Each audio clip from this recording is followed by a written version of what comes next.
Personality ایک فن نہیں، ایک نفسیاتی مرض ہے۔ اسی کے بارے میں اس ویڈیو میں ہم بات کریں گے، تو چلیے اس ویڈیو کو شروع کرتے ہیں۔ ہر شخص دوسروں کو سمجھنے اور ان کے ساتھ مختلف رویہ اختیار کرنے کا ایک الگ اندازہ رکھتا ہے۔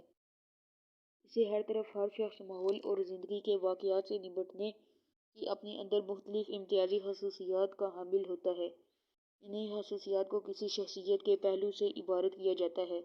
آسان الفاظ میں ہم لوگوں کے ساتھ کس طرح پیش آتے ہیں، ناسازگار حالات میں زندگی کس طرح گزارتے ہیں، خوشی اور غم میں کس طرح رہتے ہیں اور اپنی زندگی میں مختلف مواقعوں پر ہم کیسا عمل سر انجام دیتے ہیں، سب باتیں کسی فرد کی شخصیت کے تمام پہلوؤں کو واضح کرتی ہیں۔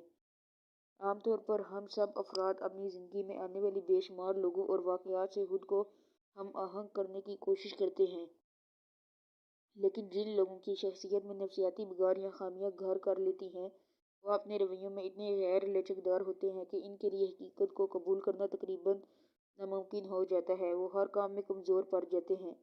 ان کی سوچ اور رویہ دنیا کی نظر میں ناقابل قبول ہوتا ہے۔ معاشرے سے عدم مطابقت کا یہ نفسیاتی عارضہ عموماً سن بلوغت کے آغاز سے ہی ظاہر ہونے لگتا ہے، اور اگر ایسے لوگ خود کو تبدیل کرنے کی صلاحیت و حوصلے سے محروم ہوں تو ساری زندگی اسی کمزوری کا شکار رہتے ہیں۔ نتیجتاً ان کی نجی، معاشرتی اور دفتری تعلقات ہمہ وقت مسائل سے دوچار رہتے ہیں۔ بعض بچے شروع سے ہی والدین کی مکمل محبت اور توجہ کے عادی ہو جاتے ہیں۔ یہی ناز نخروں میں پلنے والے بچے بڑے ہو کر جب اپنے حلقہ احباب میں ویسے ہی خاص توجہ حاصل نہیں کر پاتے تو وہ اپنی اہمیت منوانے کے لیے دوسرے طریقے اپنانے لگتے ہیں۔ مثلاً وہ اپنے والدین کی طرف سے ملنے والی مراعات و آزادی کا خوب مظاہرہ کرتے ہیں۔ بے جا غرور اور جارحانہ رویہ ان کی فطرت کے لازمی اجزاء بن جاتے ہیں۔ نتیجہ یہ نکلتا ہے کہ لوگ ان کی صحبت سے دامن چرانے لگتے ہیں۔ اکثر اوقات بناوٹی شخص کا مرض ان لوگوں میں بھی دکھائی دیتا ہے جو در پردہ کسی احساس کمتری کا شکار ہوں۔ وہ لوگ جو تعلیم میں پیچھے رہ گئے ہوں یا سرے سے تعلیم حاصل نہ کر سکے ہوں، اپنی اس کمتری کو چھوٹی احساس برتری میں چھپانے کی کوشش کرتے ہیں۔ حد سے زیادہ خوش لباسی اور بناؤ سنگھار کا مظاہرہ کرتے ہیں۔ دوران گفتگو ٹوٹی پھوٹی انگلش استعمال کرتے ہیں، شیخی بگاڑنا، دوسروں کا مذاق اڑاتے ہیں اور خوب شیا خرچی دکھانا، یہ سب خود نمائی کی وہ کوششیں ہیں جو بدقسمتی سے ہمارے یہاں نہ صرف عام ہیں بلکہ کارگر بھی سمجھی جاتی ہیں۔ بناوٹی شخصیت ایک نفسیاتی مرض ہے۔ بناوٹی شخصیت کے شکار افراد نمایاں طور پر انا پرست ہوتے ہیں۔ دوسروں کی تعریف اور توجہ حاصل کرنے کے لیے اداکارانہ و بناوٹی حرکات و سکنات ان کی فطرت کا حصہ بن جاتے ہیں۔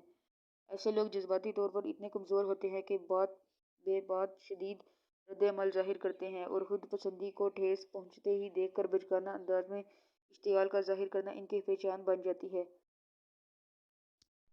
دوسروں کی ہمدردی حاصل کرنے کے لیے حد درجہ جذباتی رویہ کا اظہار کرنا، خود کو بول چال کی صلاحیتوں کا مالک ظاہر کرنے کے لیے ڈرامائی تبصرے کرنا، ہمیشہ دوسروں کی انتہائی توجہ حاصل کرنے کے لیے اپنے تعلقات خراب کر بیٹھنا، جذباتی طور پر کسی کے ساتھ حقیقی اور گہری وابستگی پیدا کرنے کی صلاحیت کا فقدان کرتے ہیں۔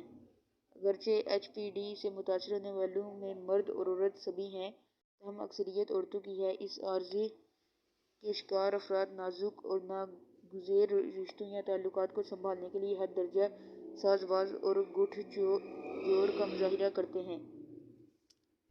یہ انسان کو جذباتی طور پر بلیک میل کر کے یا دھمکیوں کے ذریعے خود سے منسلک رکھتے ہیں۔ یہ ویسے تو کئی تعلقات رکھتے ہیں لیکن دراصل کسی کے ساتھ بھی پرخلوص نہیں ہوتے۔ ماضی کے کسی ناخوشگوار یا برے تجربے پر ہوشمندی سے سوچنا انہیں بالکل نہیں آتا، کیونکہ یہ لوگ ایسی باتوں کو بآسانی فراموش کر دیتے ہیں۔ ٹھوکر کھا کر سنبھلنا یا اپنی غلطی کا احساس کرنا ان کی فطرت میں شامل نہیں ہوتا۔ اپنی بدقسمتی اور غلطیوں پر یہ ہمیشہ دوسروں کو قصوروار گنواتے ہیں۔ حد درجہ خود پسندیدہ رویہ ان میں پایا جاتا ہے۔ اکثر ایچ پی ڈی افراد خود کو بے انتہا اہمیت دینے کے مرض میں مبتلا ہوتے ہیں۔ وہ ہر وقت بڑی بڑی کامیابیوں کے خواب دیکھتے ہیں اور اپنی ذہنی صلاحیتوں اور مادی خواہشوں کی نمائش کرنا بہت پسند کرتے ہیں۔ نازک رشتوں میں وہ اپنے آپ کو نمایاں اور قدر و قیمت والا ظاہر کرنے کے لیے مسلسل دوسروں کی غلطیوں کی نشاندہی کرتے ہیں اور انہیں حقیر سمجھتے ہیں۔ بعض HPD کے مریض اپنے جسمانی مسائل کو خوب بڑھا چڑھا کر بیان کرتے ہیں تاکہ دوسروں کی توجہ حاصل کر سکیں۔ جو لوگ اس مرض میں شدت سے مبتلا ہوتے ہیں وہ کسی بھی قسم کی لت میں بآسانی پڑ سکتے ہیں، مثلاً منشیات کا استعمال۔ ایک ماہرین منشیات مریض کے ان خیالات اور رویوں کو مسلسل نشانہ بناتا ہے جن کی وجہ سے اسے نقصان پہنچ رہا ہوتا ہے۔ مریض کو ان نقصانات کا احساس دلا کر ان پر حد بندی کرتا ہے اور اسے حقیقت پسندی کا درس دیتا ہے۔ اگر آپ ایسی مزید ویڈیوز دیکھنا چاہتے ہیں تو نیچے موجود سبسکرائب کے بٹن پر کلک کر کے ہمارے اس چینل کا حصہ بن جائیں تاکہ ہماری ویڈیوز بر وقت آپ تک پہنچ سکیں۔ Thanks for watching this video.